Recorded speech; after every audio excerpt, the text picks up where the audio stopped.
Most people think DaVinci Resolve only has 3 glow effects, but there are actually over 20 that you could use for free. I found them by digging through the Resolve community, and I've linked everything for you in the description. We're testing all 20 on anime clips and 3D text, so you can see which ones actually look nice. Let's get into it. So inside of this huge fusion comp right here, I have every single free glow effect lined up and ready to go.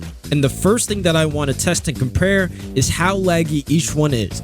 So we're going to start off and compare each one and look at the FPS, and based on how much it lags while it renders the frame, we'll determine how laggy each glow effect is. Let's see which one ranks the best. So here's where things get interesting. Not all glow effects are built the same when it comes to performance. Some are buttery smooth like XGlow 2, Default Glow, and Dark Glow, holding a solid 24 FPS the whole time. These are perfect if you want style without slowing down your timeline and just for casual use. But others like XGlow or StarGlow, yeah, those tank your FPS hard. I'm kind of finding it hard to believe that we've been using XGlow for so long, considering how laggy it is, and even on my RTX 4080, it's still lagging, dropping to as low as 3 or 2 frames per second.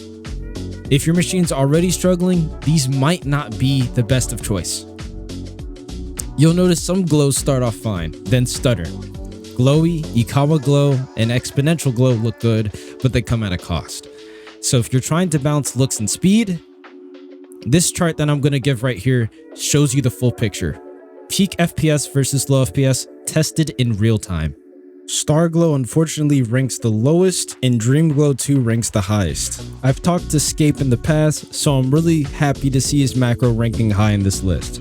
Now for the 3D test. So here's the 3D scene that I'm working with some 3D text moving, and I even included a light sweep macro to kind of test the lightness values going across the text. Let's see how these nodes go up against something natively rendered inside DaVinci Resolve. Let's get straight into it. Alright, now we're running all 20 glows again, but this time on 3D text that's rendered natively inside DaVinci Resolve. And surprisingly, not much changes. The results are almost identical to the anime footage test, same frame rates, same glows dropping performance, and some smooth champs holding strong at 24 FPS. That's actually kind of impressive. I expected at least a few glows to freak out with the 3D elements or become a bit more laggy, but nah, most of these glows are consistent no matter what you throw at them. It also means you don't need to second guess which glow works where.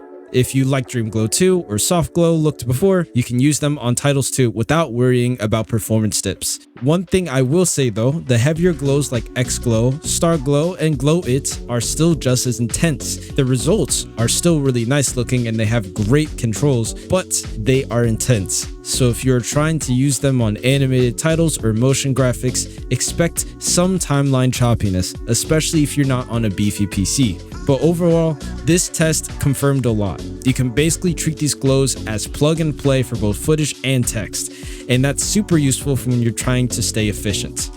So one thing I really want to go over before I close this video off is DreamGlow and GlowIt. I'd say they are on the same level, but GlowIt is just a little bit better because of the way they have color processing. The UI just looks a little bit better, and the added feature of grain and gradient maps. Now, if I take DreamGlow, the color processing is a little bit oversaturated and some things get overexposed. If I'm trying to keep as much of my color information as possible, DreamGlow 2 doesn't really become a viable asset because of how much this happens. Now, if I go to GlowIt, the way that the glow is dilated and processed is a bit finer, and it keeps the information of the image so I can composite it later down the line. Now, turning up the gain and the dilate blur may be a little bit laggy, so you need to do it slowly. But if I scroll down here, the pre and post saturation sliders are very, very helpful, especially when it comes to compositing and bringing out certain colors inside of the glow. These post options are also able to be selected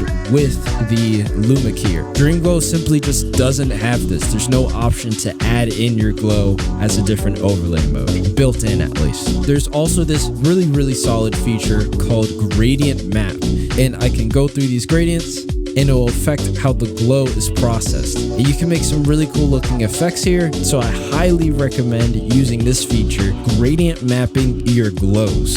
So take it from me, don't look at the graphs itself and say, oh, Dream Glow is the best because it's the highest, because there are some issues with it. I think Glow It is personally the best macro to use, but that's just my opinion. Go use it yourself and make some amazing stuff. Anyway, my name's CloutVFX. Hope you enjoyed the video. I'm out.